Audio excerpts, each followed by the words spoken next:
देखिए, जो चुनाव आयोग की प्रणाली और नियम है वह यह स्पष्ट रूप से कहती है कि कोई भी व्यक्ति जो कि रिटायर हो चुका है या फिर एक्सटेंशन पे है वर्तमान में, वो उसको चुनाव की किसी भी प्रक्रिया से पृथक रखना चाहिए। ये चुनाव आयोग की गाइडलाइन है, क्योंकि कोई भी व्यक्ति जब एक्सटेंशन पे होता है तो वो कहीं ना कहीं सरकार की कृपा से होता है, वो सरकार के पक्ष में गड़बड़ी कर सकता है। ऐसी आशंकाएं समय समय पे व्यक्त की गई हैं चुनाव आयोग और कोर्ट के द्वारा। तो इसलिए मैंने जो चुनाव आयोग की 7 जून 2023 की गाइडलाइन थी उसका क्लॉज 10.2 का हवाला देते हुए कि नियम अनुसार इनको यहाँ पर ना रिटर्निंग ऑफिसर बनाया जाए और ना ही किसी भी तरह की राज्यसभा की चुनाव प्रक्रिया में शामिल किया जाए, और ये नियम है। तो मैंने सिर्फ ये मांग करी है कि नियम संगत चुनाव होने चाहिए संपन्न मध्य प्रदेश में। आशंका से ज़्यादा मैं विश्वास करता हूँ कि जो नियम कायदे हैं उनसे चलने में, यदि नियम बनाए हैं, संविधान है, नियम है, तो उन पर चलना चाहिए।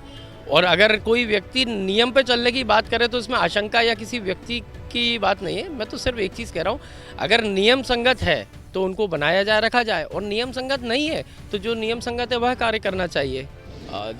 हमारी स्क्रीनिंग कमेटी की अध्यक्षा आज आई थी, मेंबर्स आए थे, और इलेक्शन कमेटी की आज बैठक थी। उसमें सबके द्वारा अपने अपने सुझाव दिए गए हैं, लोकसभाओं को लेकर के, चुनाव को लेकर के और कैंडिडेट को लेकर भी एक चर्चा हुई है, और हर व्यक्ति की 1-to-1 चर्चा भी हुई है अंदर। तो सबने अपने सुझाव दिए कि आने वाले समय में कौन बेहतर कैंडिडेट हो सकता है, क्या बेहतर विषय हो सकते हैं, और उन पर लेकर के एक अच्छे माहौल में एक पॉजिटिव चर्चा हुई है। उसको लेकर के सकारात्मक रूप से आने वाले चुनाव में हम प्रयोग भी करेंगे और उन सुझावों का पालन भी करेंगे।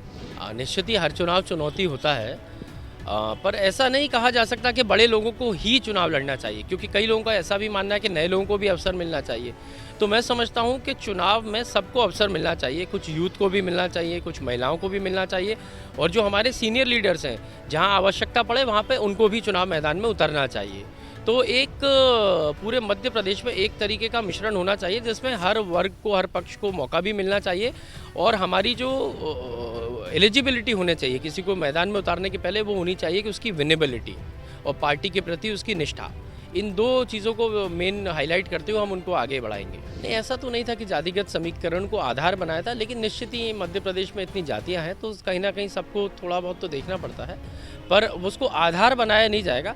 जहाँ पर जिस क्षेत्र में जिस व्यक्ति की लोकप्रियता होगी, जिस व्यक्ति की मांग होगी, उस व्यक्ति को प्राथमिकता दी जाएगी। वीके न्यूज मध्य प्रदेश छत्तीसगढ़, दिल बोलेगा, देश सुनेगा।